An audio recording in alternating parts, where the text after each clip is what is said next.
Buenos días a todas y todos. Nosotras desde Colombia, saludándolos y saludándolas esta mañana, agradecemos de manera muy especial la invitación de Elizabeth Balén para ser parte de este momento. Desde la Corporación de Investigación y Acción Social y Económica, CIACE, miembro de la Coalición 1325 y del colectivo Mujer, Paz y Seguridad en Colombia, nos parece muy interesante poder establecer esta conversación con México, con quienes hemos solidarizado de corazón, pero también en la práctica, porque también nosotras como colombianas y este país ha vivido una tragedia de la cual se pueden aprender muchas lecciones y en este momento es útil compartir parte de esas lecciones y estas conversaciones, intercambio de saberes con nuestros compatriotas y nuestras compatriotas mexicanas. Buenos días,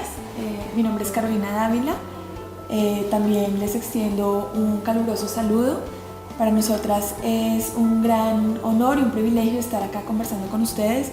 y contándoles también sobre nuestro trabajo, nuestras experiencias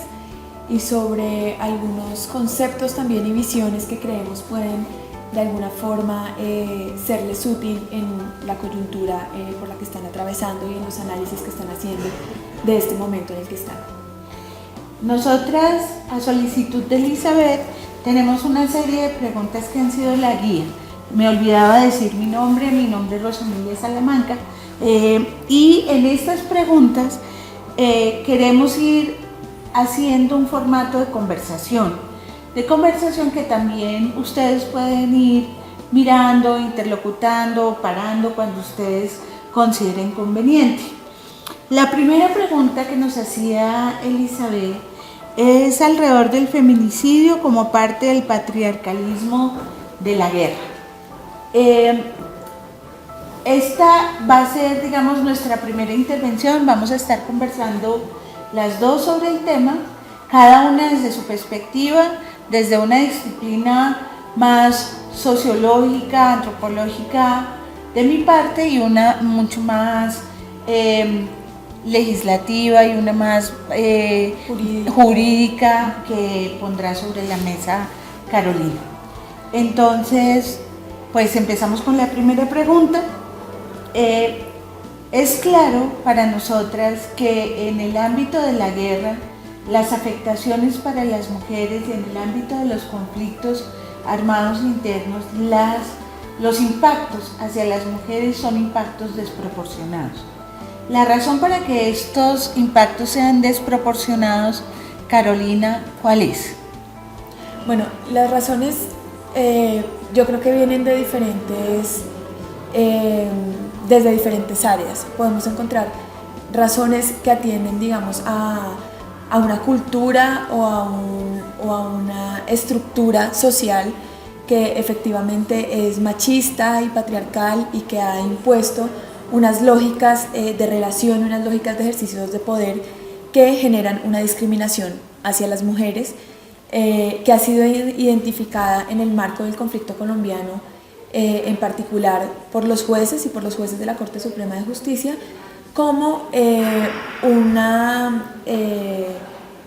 característica que agrava esas afectaciones que tú decías. ¿Eso qué quiere decir? Que las mujeres, al ser discriminadas en un entorno cultural patriarcal, cuando ese entorno además está relacionado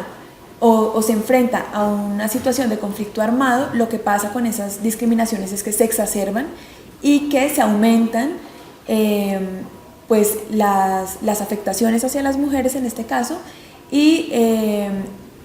quedan en una situación de mayor vulnerabilidad o de mayor impacto en el conflicto armado. Y es allí donde es claramente establecido el hecho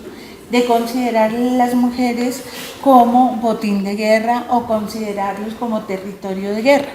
Yo creo que es muy importante los avances que se han dado,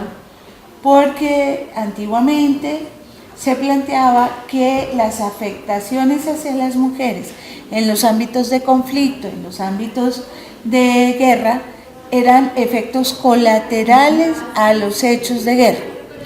y por lo tanto no eran consideradas como crímenes reales de guerra. Y el gran cambio viene cuando se considera que las afectaciones directas hacia las mujeres,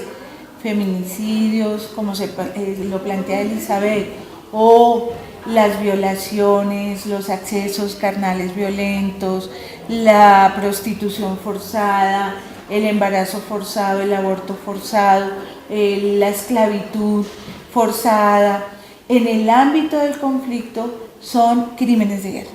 Y ahí cambia totalmente la concepción frente a efectos colaterales a ser efectos directos de la guerra. No sé si tú estás de acuerdo conmigo. Sí, creo que en términos de reparación para las mujeres y de acceso a la justicia, ese cambio es fundamental. Y creo que también atiende ese comportamiento en la guerra a que las mujeres son vistas como objeto, ¿sí? O como medio para hacer daño a otros. Entonces, cuando tú dices que las mujeres son usadas como arma o como botín de guerra, en Colombia hemos visto que esos delitos de los que tú hablabas, violencia sexual,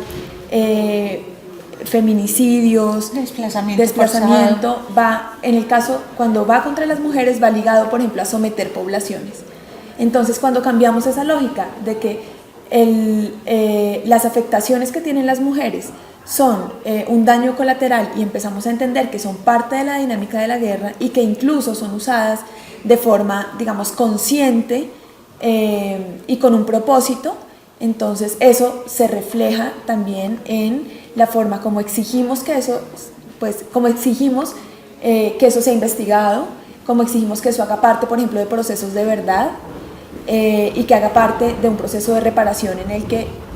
si hablamos de una reparación transformadora, por ejemplo, podamos en ese momento de reparación transformadora cambiar también esas estructuras que han llevado a que culturalmente entendamos a las mujeres como objeto y no como sujetas de derecho. Y claro, es en ese ámbito, en esos cambios conceptuales en el mundo, en el análisis, en la persistencia e incidencia de las organizaciones de mujeres mostrando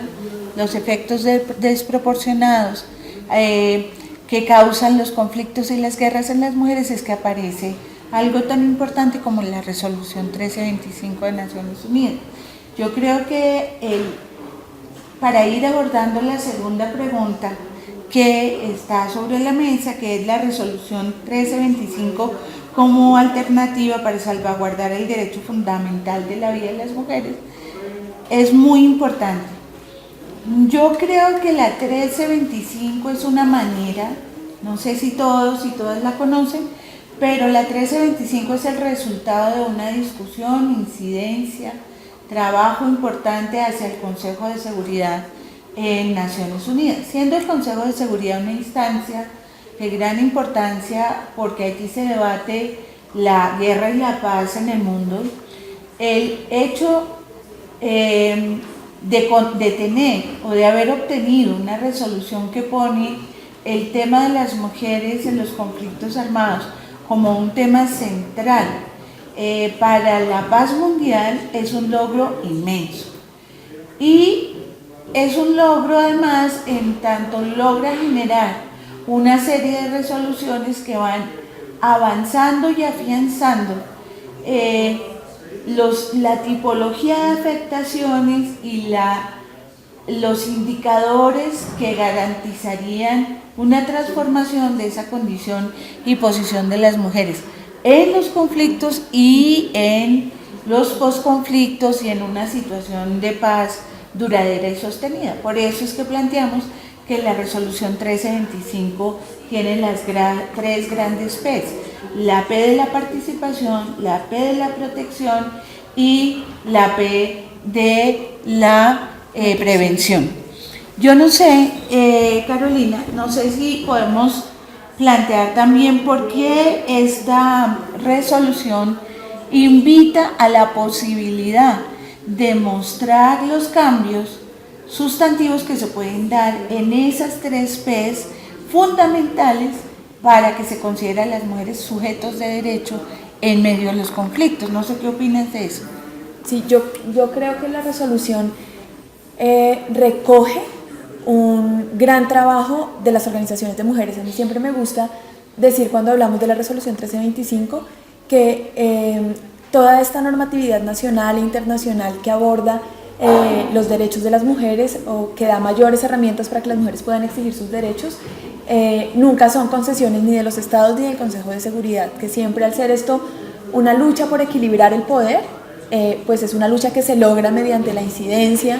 de las organizaciones de mujeres o mediante los procesos organizativos de las mujeres. Y esa es un ejemplo claro de la P, por ejemplo, de participación de la resolución, ¿no? Es mediante la participación, mediante escuchar la voz de las mujeres, que se van logrando estos cambios en la sociedad en conflicto, para prevenir los conflictos o en el post-conflicto. Yo creo, frente a lo que planteas de cada una de las 3 P's en cuanto a los derechos de las mujeres, que la resolución primero da ese giro en el posicionamiento del lugar de las mujeres en las sociedades que están en conflicto o que van para el post-conflicto o en la prevención. Y es que si bien las mujeres han sido víctimas y han tenido afectaciones particulares dentro de los conflictos y graves afectaciones, las mujeres han logrado superar esa situación de victimización mediante un ejercicio de exigencia de derechos para restablecerlos, pero también mediante un ejercicio que las ubica como sujetas y agentes políticas y de transformación. Ese es uno como de los grandes logros de la resolución 1325. Aquí la pregunta sería, ¿la 1325 aplica solamente para contextos de conflicto armado, político, o con las características políticas de confrontación ideológica o ese tipo de cosas, o la 1325 aplica para todos los conflictos, todas las situaciones generales de conflicto que hay en el mundo? Lo que nosotros hemos podido ver, y yo quisiera avanzar un poco sobre eso, es que la 1325 tiene que ser utilizada de manera universal, no solamente para las afectaciones particulares o los momentos específicos de conflicto, pero también considero que ha habido y se ha definido una herramienta nueva,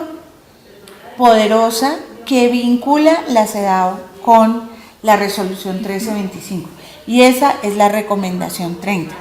La recomendación 30 de la CEDAW, recientemente aprobada por el comité, es una posibilidad de ampliar la cobertura de la 1325, incluir todas las afectaciones de los conflictos que no necesariamente son solamente los conflictos de carácter ideológico, sino todos los conflictos en el impacto de todos estos conflictos hacia las mujeres. Sí, yo creo que la adopción de la resolución general 30 por parte del comité de la CEDAW es un paso adelante para visibilizar o para hacer conscientes a los estados de la obligatoriedad de la 1325, y para hacer conscientes no solo a los estados que están en conflicto, sino a todos los estados que hacen parte de Naciones Unidas y que han suscrito la Carta de Naciones Unidas, y que complementa, creo yo, el artículo 25 de la Carta, que es el artículo que nos dice o en el que se sustenta la obligatoriedad de la resolución 1325, que es el que nos dice que todos los países que suscriben la Carta de Naciones Unidas acogen las decisiones que sean adoptadas por el Consejo de Seguridad. Yo creo que ese es un mandato más general que se concreta ahora en la recomendación 30 y que además la vincula a una herramienta de exigibilidad mucho más tangible, que son los informes que cada 4 años deben presentar los países. Sí. Elizabeth luego nos invita a contestar o a plantear algunas ideas sobre cuál es la diferencia entre un país en conflicto armado y un país en guerra. Yo creo que esta es de esas cosas complejas de definir y que cada día en el mundo son todavía más complejas de definir. En el caso colombiano, para hablar un poco sobre el tema, nosotros consideramos que hemos estado en un conflicto armado interno que su expresión ha sido la guerra. Es decir, podríamos decirlo así. Nos hemos enfrentado, la guerra entre el conflicto se escaló de tal manera en este conflicto armado interno que ha tenido una expresión armada, una expresión de confrontación, una expresión donde ha habido muertos, desplazamiento, víctimas de todo orden. ¿Qué es lo complicado de todo esto? Yo no creo que sea tanto la diferencia entre qué es conflicto armado y guerra. Yo creo que el tema es cuáles son los conflictos reconocidos y cuáles no. Podemos hablar también de los conflictos entre estados, los conflictos armados de perspectiva ideológica, pero en el caso colombiano, donde han confluido factores ideológicos, históricos, causas estructurales como la exclusión, la injusticia, la falta de participación política, que llevaron en un momento dado a que las guerrillas aparecieran y consideraran que la única forma de transformar esta situación de exclusión era el método armado, y luego la aparición del narcotráfico. Yo creo que la aparición del narcotráfico hace un cambio sustantivo en lo que significa la realidad colombiana. En estos días conversábamos sobre la conjunción de actores armados que tenían inicialmente una apuesta política, ideológica transformadora, o actores armados que aparecen en contra de estos actores que tenían una postura ideológica, y cómo los dos, influenciados por el mecanismo, empiezan a plantear límites completamente diferentes del conflicto armado interno, y cómo empiezan a hacer uso del narcotráfico para agenciar el conflicto, para agenciar la guerra, pero también desnaturalizan y transforman completamente las condiciones iniciales en que se generó el conflicto. Sí, yo también lo hablábamos en estos días y decíamos que en esta conjunción que se hacía en el caso particular colombiano entre paramilitarismo y narcotráfico, había un giro en para qué el uso de la fuerza o de las armas, y creo que era precisamente que, si bien en principio estaba ligado a una idea política y de transformación social, con esto se pone al servicio la guerra de intereses individuales y de negocios, y bueno, eso creo que complejiza mucho más el conflicto, pero ya sea un conflicto armado con un componente ideológico, o un conflicto que se basa en establecer un negocio o en proteger unos intereses particulares, yo creo que la pregunta también debe ir muy encaminada hacia cuáles son las herramientas con las que contamos para transformar esos conflictos, ¿no? Sí, y además pensar que los nuevos conflictos y la violencia escandalosa que se vive en América Latina es la configuración de las nuevas formas de guerra y conflictividad que tienen que ver con el ejercicio del consumo y con el ejercicio del comercio. Es decir, los cambios estructurales continúan, los problemas, la problemática estructural continúa, pero es muy complejo ver que hoy los actores armados no necesariamente están por la transformación estructural de estas dificultades en tanto exclusión, sino por la participación en la exclusión.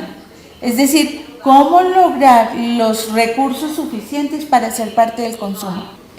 La configuración de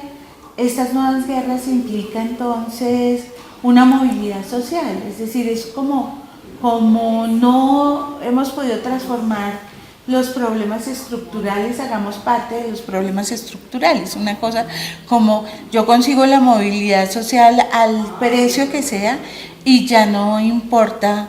cuál sea el precio que haya que pagar, es decir, el precio incluye la propia vida porque ya no hay ninguna otra oportunidad. Entonces es una crisis ética muy severa,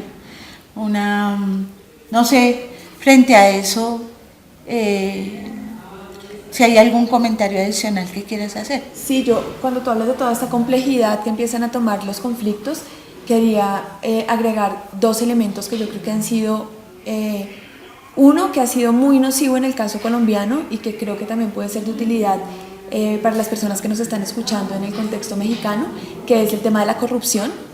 y que es la falta de credibilidad absoluta en las instituciones y en saber que no se puede confiar en las personas que tienen como función proteger a los y a las ciudadanas. Entonces creo que eso también complejiza mucho los conflictos. Y otro elemento que tenemos acá también, que es el que tiene que ver con estas nuevas, el extractivismo y nuevas economías, que creo que incluyen a otro actor que ya no es interno, sino que son estas multinacionales y que hacen que el conflicto a veces pues no sienta como con quién, cómo resolverlo internamente, ¿no? Porque empieza a ser de alguna forma o global o a incluir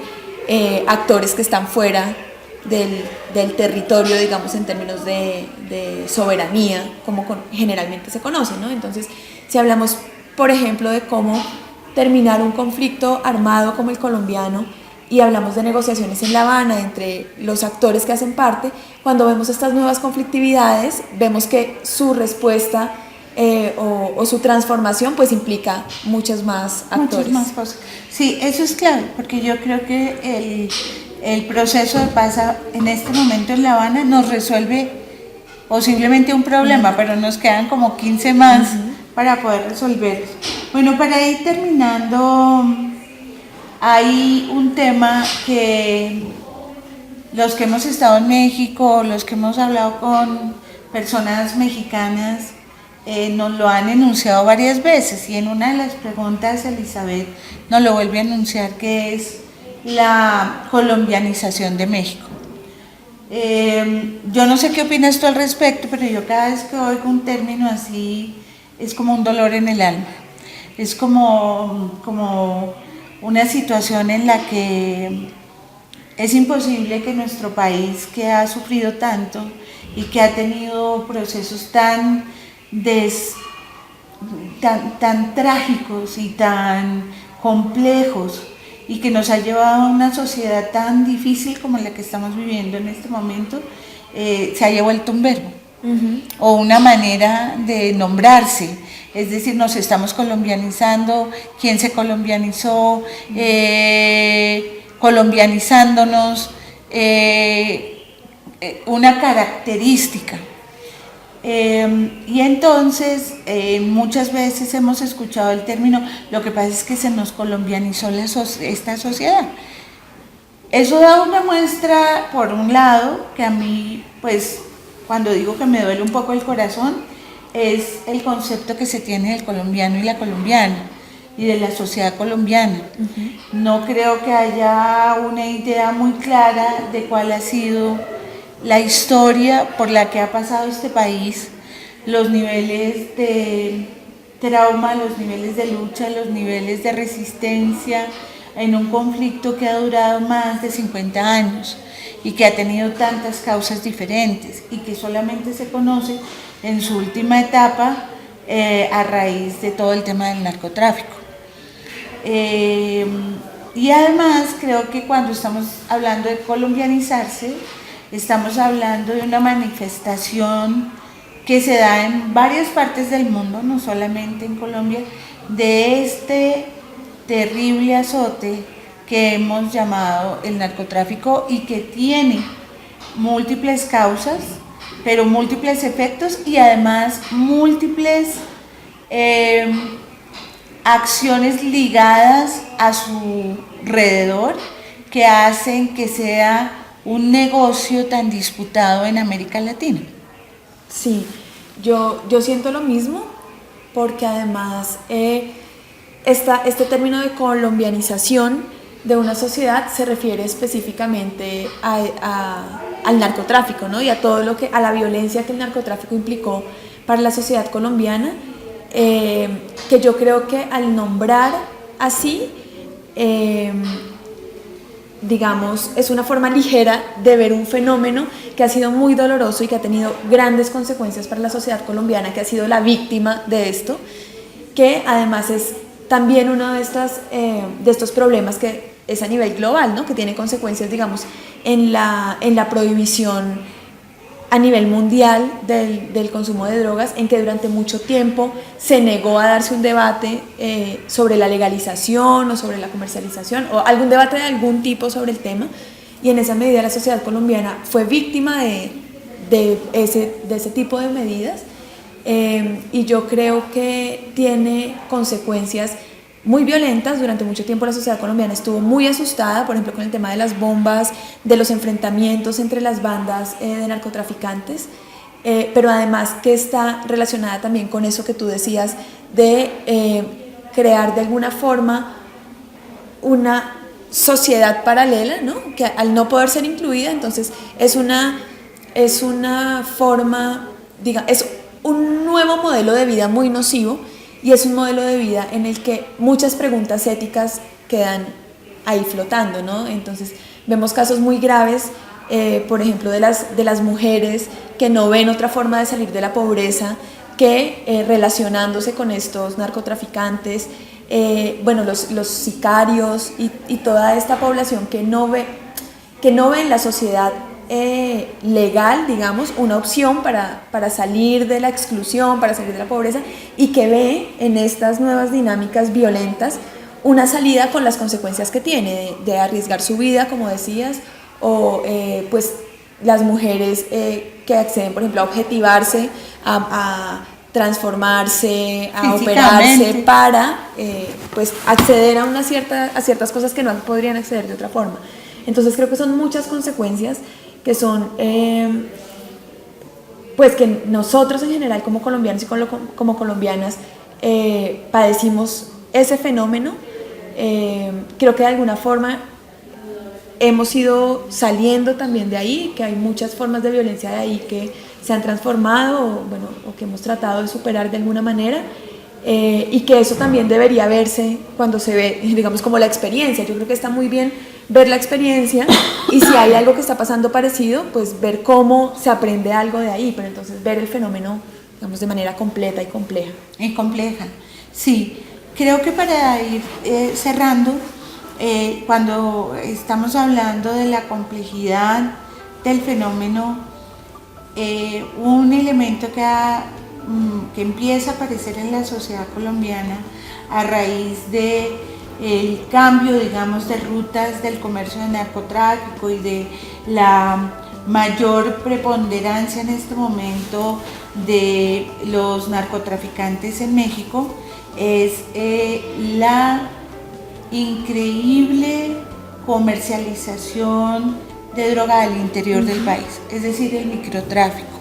y lo que esto ha significado dentro del proceso del negocio del narcotráfico, que es una cosa que prevenir, que es una cosa, es decir, cuando se atacan los grandes negocios quedan los pequeños negocios y quedan los pequeños narcotraficantes que tienen que vender la droga en algún lado. Y por el otro lado, es indudable decir que estos ejercicios paralelos de sociedad y la falta de presencia del Estado, la debilidad del Estado, un conflicto armado tan complejo con tantas variables, ha hecho que la sociedad colombiana indudablemente esté pasando por un momento de una crisis profunda, una crisis ética, una crisis en la que estamos a puertas de tener que refundar muchas cosas, pero además nuestra propia ciudadanía. La crisis nos ha llevado a tal punto que en este momento la ciudadanía colombiana es una ciudadanía que se cuestiona profundamente el deber del Estado, la protección de la población civil, el ejercicio mismo de la ciudadanía en términos de lo que significará para los años venideros la reconstrucción de Colombia.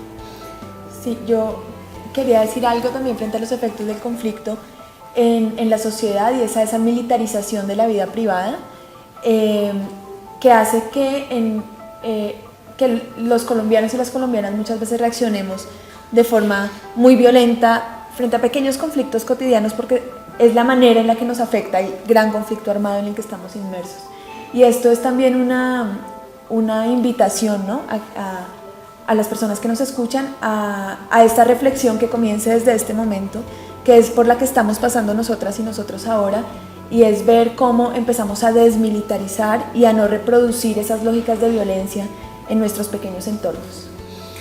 Bueno, Elizabeth, compañeros y compañeras, muchísimas gracias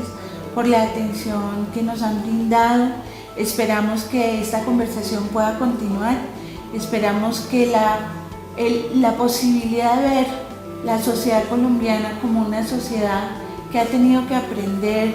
duras lecciones y que las mujeres en esta particular enfrentamiento y en esta situación que hemos vivido han sido tremendamente afectadas en muchos niveles y en todas las edades, sea una posibilidad más que de pensar que se les puede colombianizar México, de aprender de lo que hemos tenido que aprender nosotras y nosotros y cómo a través de la resistencia en tantos años hemos logrado sobrevivir.